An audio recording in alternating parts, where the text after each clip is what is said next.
Hello and welcome to Stampscaping 101. This is a continuation on the kind of the Scenic Recollections mini-series, looking back at some scenes that people have submitted over the years, but primarily between the kind of the mid-90s to, I would say, 2000, maybe 2000, early 2000s. From what I'm finding so far, I'm just kind of opening up box after box and kind of going through them a little bit and pulling out some ones that I like them all, but pulling out some ones that I don't know, there's something a little bit different about them in terms of a technique or medium. I just opened up a box, and this is a project and scene done on a cutting board, but it's kind of more of a kind of like a hanging, note board, I guess, more than, a functioning cutting board, although you could, but I wouldn't do it. You have to cut on this side. But anyways, this is from, I believe it was from Creations Unlimited, and that was a store in Hawaii for many years, and they did all kinds of really amazing projects out there using the stamps. I don't know what ink they've used to stamp on here. I'm guessing it's something like a StazOn, and then they've gone back in and colored. Probably with dye-based inks. I'm guessing it's a kind of a La Plume type of thing. Maybe the Marvy brush markers, maybe something else. I don't think they were using the alcohol-based pens at the time, because this would be sometime back in the 90s when pens like that were out, but I really didn't see them being used a whole lot in the stamping industry probably until, boy, I don't even remember, in the 2000s. But I haven't had this hanging up or anything like this on display, but I'm guessing if I did and exposed to light, the colors would probably fade over time. So anyways, I've had the colors protected in storage, and looking at this, I'm thinking after they stamped this out, I'm thinking they probably sprayed this with a clear coat spray to seal and preserve the imagery a little bit more. Kind of a large project. Let me zoom into this a little bit, but you can see, just stamping on this kind of alternative natural surface gives the scene an interesting look, and the wood grain on here, the surface was smooth enough to where, as far as I can tell, I mean, it gives you a pretty good impression. There's some areas where you can see the grain of the wood, and where they've stamped in black, I can see kind of streaks going through it, but being that it's consistent, overall, I think the imagery looks just fine, and there's no question as to what, the imagery is in totality and individually. So I say that because sometimes in wood grain, if it's not smooth enough, what you can get is, the impression won't stamp in those grooves, those really fine grooves in the grain. But looks really great, and what a great project. When I opened up my box, I was thinking, what's that pen doing in there? And I kind of grabbed the pen and I hooked to this, and I thought, oh, okay, that's what that is, because it was underneath some additional scenes. Okay, now I've really zoomed out the camera. It's really high above my desk here, because there's a couple of really large scenes here from Tyra Smith, who has kind of an extensive gallery in the Stampscapes website gallery section. This right here is a color copy of the original scene, which she did on 11 by 17, which is kind of a tabloid size paper. She really enjoyed using stippled brushes to apply her colors, so dabbing down all these different colors and transitions, with some masking here and there, but it really creates and makes for a beautiful surface and quite a composition and color scheme here. Going on, here's another 11 by 17 piece, really making use of the rocky peaks as a border going around the whole image. And once again, the stipple brushes have been employed to create a really great surface texture. And if you look carefully, you can see the textures of the stipple brushes all around. She also used paint brushes for kind of the more detailed areas to apply color, but it gives everything a very soft, feathery application of the ink that she was using. So what a really large composition and composed beautifully. Okay. All right. Okay, zooming in now. Going to some smaller pieces. This one would be, your typical card-sized format. This one is by a Susan Wisniewski. I like the color scheme of this, with those kind of light lime greens, olive, burgundy mattes on here. And it looks like she's used both tonal applicators. I think the tonal applicator Flame and tonal applicator Raise are in here. Looks like it's the Flame here and the Raise here. It's very subtle, but it gives a little bit of movement to the overall composition. I don't know if you can see this. Let me see if I can get in there, but you can see a little bit of texture in here and those rays coming out. And over here, you would never guess it, just looking at it, but, I know these stamps, so, for me, I can see it, but when you're looking at it overall, I don't think you would, zoom in on something like that little detail, but it does give the lighting some additional movement and some nice compositional elements here with the crooked limb coming in here, kind of reaching in and capping off the top of the composition and having those birds in there.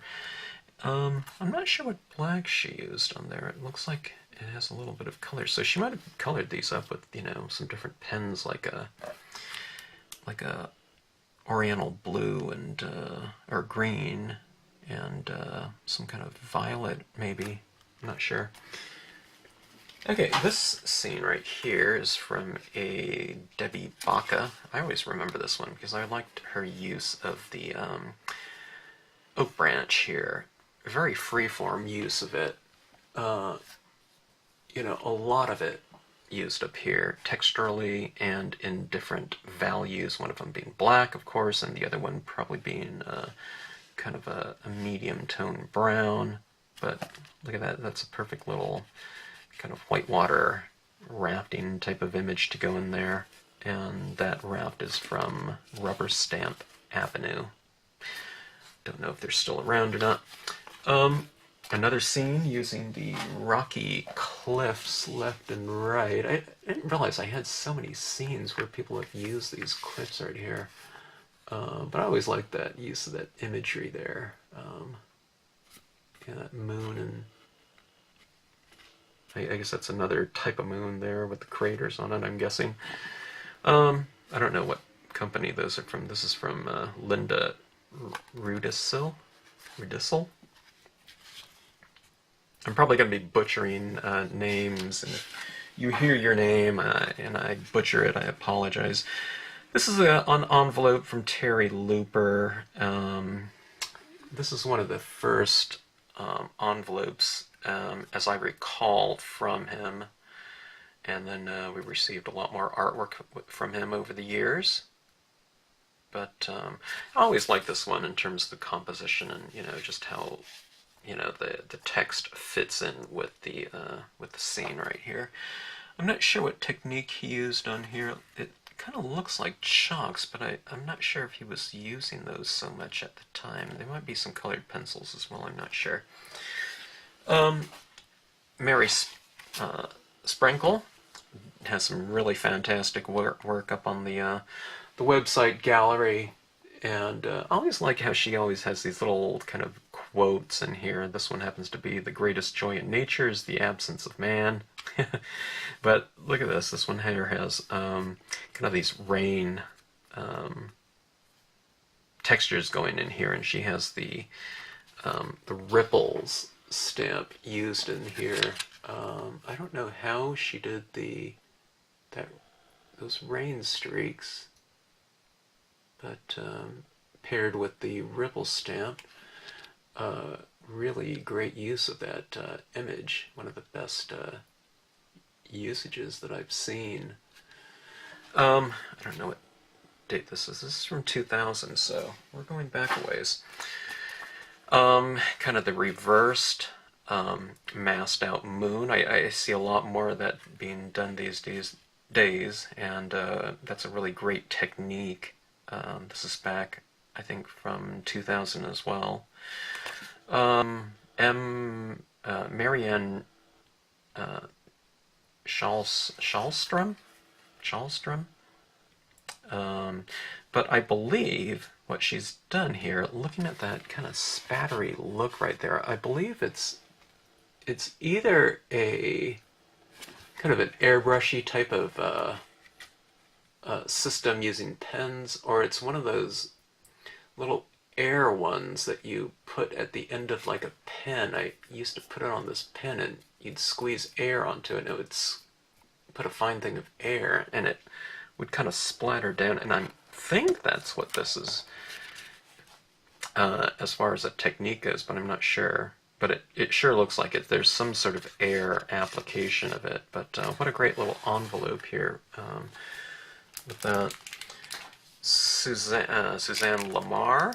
A great scene, great control of lighting on here, and just a really nice kind of quiet composition.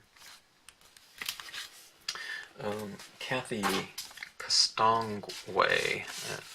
I don't know the pronunciation of that. I hope that's correct, but she has done an embossed impression of the cabin stamp here. This is cabin 140E, and this is the perfect application of a video here because you can see, the metallics here and the dimension that that type of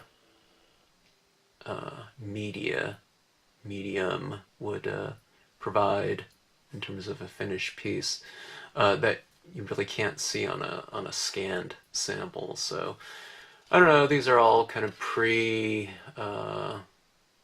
I don't know, as far as widely used digital,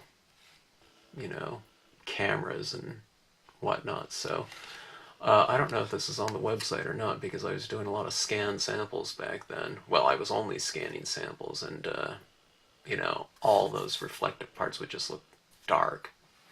So anyways, really fantastic look to this piece. Look at that matting here with the scalloped edges, and the multiple different layers to this card right here, but just a simple one stamp project, and very rich and effective. This is a colored pencil piece by Sandy Hampson, 2000. Great tag here, done in the colored pencil style. I really love the colored pencil style and the look of this piece. Everything's in theme as far as the colors go, even the, these tassels right here. Renee Wendinger, really great, I believe sponged and maybe tonal applicator pieces right here, but just a simple composition, but very quiet, very soft, you know, in terms of the clouds and just the overall touch, I guess you could say, and application of her colors and how she did it. But nicely composed and nicely lit as well. Okay, now this next one is from a store that used to be in Missouri called I'd Rather Be Stamping, but simple black paper, right? And there's kind of this iridescent colored ink impressions on here, giving this an interesting look to the lakeside reflections large.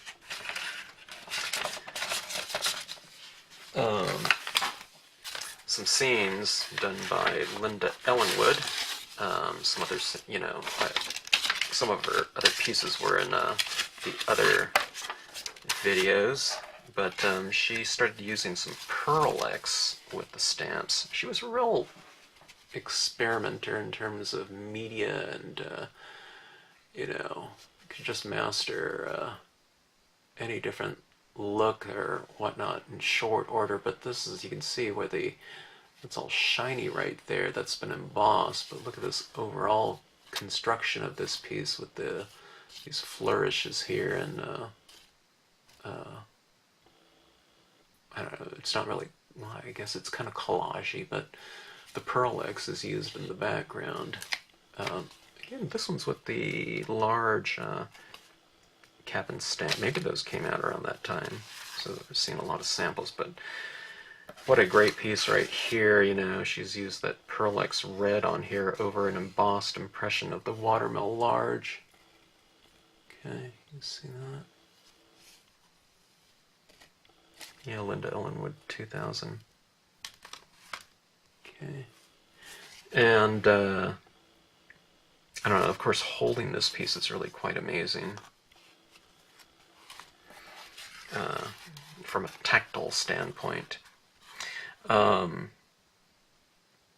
not sure if that's the Pearl-X in the background there or what. It looks kind of like, it almost looks like the Stamp Oasis. I forgot what they called those colors that they had. But I'm trying to think of what this is. It's real waxy. There's like a gel medium that's been placed over the top of this, because it's very textural. You can see it right there in that, you know, then that glare there, you can see all that texture that's been applied. I was wondering if it was in the impressions, but I believe it's just been, you know, swiped on over the top of that and allowed to dry, giving the piece a very tactile and textural surface. Okay, and these two are more of the Pearl-X pieces done on, looks like a very thick black paper. But when you get all that Pearl-X on there and that sealing, it almost feels like it's leather, or, you know, like a stiff leather, or, you know, almost plastic. But this is the palms and huts right here. But fantastic matting and whatnot, and just an overall different look to the pieces. This is by Susie Bennett. Oh, really cool, just very minimal use of the impressions right here, or the imagery. This is done on a copper type of surface, and the image, I'm not sure what color that is. It's almost like a copper and clear coat embossing of the oak branch here. But it gives it a really nice look. Of course, it, you know, with that embossing, it's raised. So again, it's very tactile, and you can see, you know, where it's been raised here. This is the pine tree done in some sort of a fine you know, detailed kind of embossing powder gold, right? It's a great looking card, very, I don't know what you would call it, very kind of modern look to it with all those metallics. I say modern,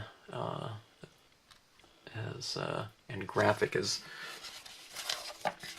oh, this is 1999, so I was going to say 15 years. It's a little bit more than that. Kathy Campbell. Beautiful stamped scene and impression. There's this North Star type of stamp. I don't know who that's from. It might be from Judykins, but I'm not quite sure. We had a scene like this up in the booth by...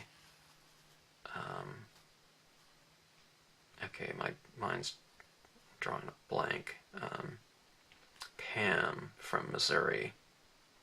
But she did a piece, but I'm guessing that this is kind of another version of it, kind of done in warm tones right here. But I like the way that she has kind of this North Star bringing its warmth down to, you know, this chapel right here, and then reflected in the light down below here. So you have this light source and reflected light, but she hasn't stopped there. She's brought a temperature change, so it's not only a value change, you know, light, light, light, but she's added temperature to it to kind of bolster and reiterate,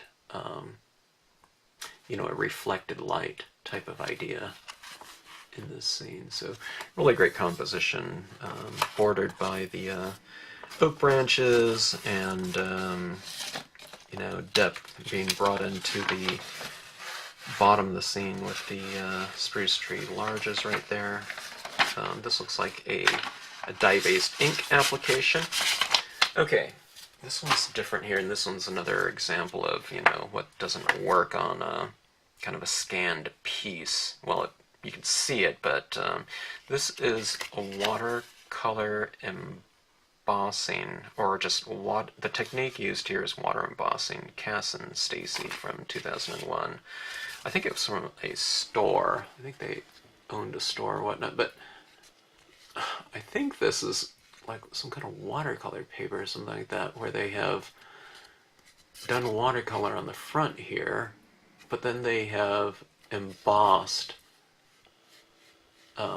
some imagery on here. So there's, see this dimension, you can kind of see it right down here. It's rigid, but what they've done is there's a separation of these rocks right here. Some stick out a little bit more, so it's like a relief, you know, a stamp relief, a relief in terms of, you know, being raised.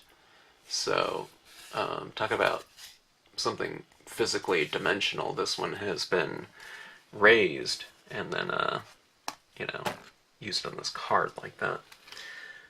Claudia from, I think she was from Germany or something like this, but this was up in our booth as well.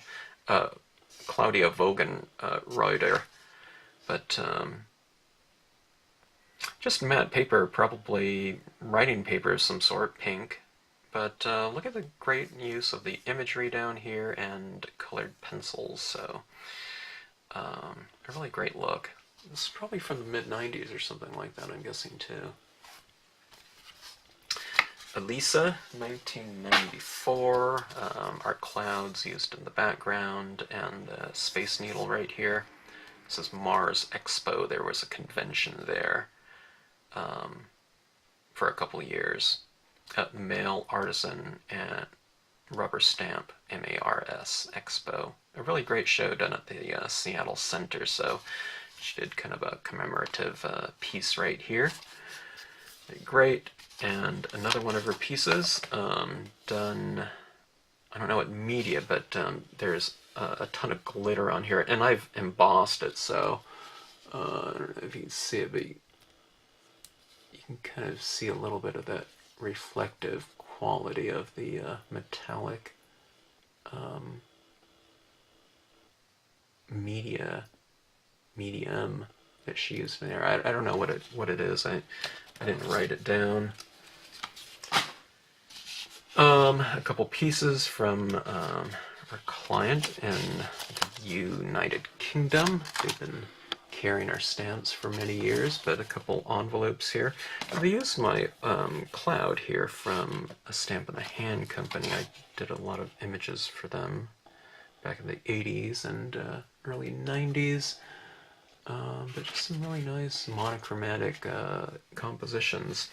Staying with the theme of the monochromatic compositions, not really employing additional inks for shading or whatnot. These are both by Sandra Doran, and really great compositions here. Very freeform applications of the imagery down here. It really, I talked about stamp sketching before, and just kind of getting things down compositionally, not worrying about, I mean, things have been placed perfectly on here, but there's kind of a free form type of spirit to this, you know, when we're talking about being, you know, having difficulty deciphering where one image ends and the other one begins. It becomes very difficult on something like this, the way the stamps have been utilized and blended together so beautifully and seamlessly. So a lot of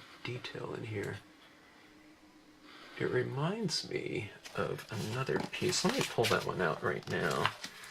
I had it at the end, but kind of the water lilies down here. But this one right here, here's his address up there, cover that up. This is by Stephen E. James. He had a couple pieces in another video of mine, but he's done a really great scene here just on copy paper or whatnot, but he's stamped this scene in the background and colored it beautifully. I don't know where that figure is from, or if that was already on the stationery, and then the scene has been stamped on it. I'm not really quite sure, but I'm guessing that's so, because I can see a little bit of masking around there. It doesn't bother me, but, you know, I'm just saying that from a technique standpoint. But I love the real free-form applications of the imagery down here. You can see it's almost kind of a, I don't know, it's like using these stamps as, you know, truly as tools, you know, to get that down there. And when I look at this, it gives me a feeling of a very free-formed, you know, use of the imagery, leading me to believe that, you know, it was, he felt very comfortable with it, I can tell. And the scene probably came together, I wouldn't say quickly, but in terms of the stamp usage, it has a real free form and gestural spirit to it, as much as stamped imagery can, because when you're doing stamped imagery, of course, you want clean impressions, you know, so it's a fairly mechanical process, but when you're using it kind of in the spirit of, you know, how we can see these ones have been applied, it, you know, it has its own kind of gesture to it. So, anyways, I've always loved this scene right here, and this is from back in 1994, so this is going way back. Dawn Walker, just a really nice stamped envelope right here with some chalks right here applied. Another envelope by Janet Olson from Utah. I believe this was an envelope, but I'm not, it might have been, no, she might have sent in a color copy of a scene that she did, but a real dense kind of forest, and I like the shadows of it and the colors. Bethany, age 8. So some kids doing some stamping. I don't know if she sent this one in or she did it at one of the conventions. I'm not really quite sure. Probably sent it in, because I've never done like that type of you know, matting with a card. And you know, she signed it, so anyways, very nice. So compositionally, color-wise, and lighting, she did a great job. This is from Bev Ramsey in Redding, California. Really great scene here using those waterfalls that this Stephen James one had. This one right here was using the tonal applicator to make that mountain in the background. I'm sure they masked off these rocks right here, but I remember this one they used, I don't know what kind of black, Memories black or something like that, but that's always been kind of a cool use of the tonal applicator, which is a stamp. Another Janet Olson piece here, really great scene. She wrote a note to us. This was the first scene I stamped when my initial order arrived. It took me a while to get the courage to actually color it. And I don't know, she did a fantastic job in coloring it. It looks beautiful, you know, the water here really stands out, and it's been colored with a colored pencil, so really great colored pencil applications, you know. A lot more so back then, I would say. 1994, so going back in time quite a ways, so. Anyways, that's the next batch. I had a whole lot of scenes, and there's probably one more video that I'll be doing in terms of the series right here, showing these different techniques and whatnot, but after going through them, you know, it's occurred to me that I'm going to have to pull out some stamps that I haven't used for a while, some certain ones, and to also get into employing some other techniques that I haven't seen in a while, and I haven't done personally for quite some time as well, because I love the look and, you know, the different techniques that I don't know, kind of, I mean, people might be doing it out there, but I just haven't seen it quite as much, like the, you know, the embossing of the imagery and whatnot, and of course the colored pencils. So anyways, hope you enjoyed this batch of scenes and going through them as much as I have, and thanks for watching the Stampscapes 101 video and series.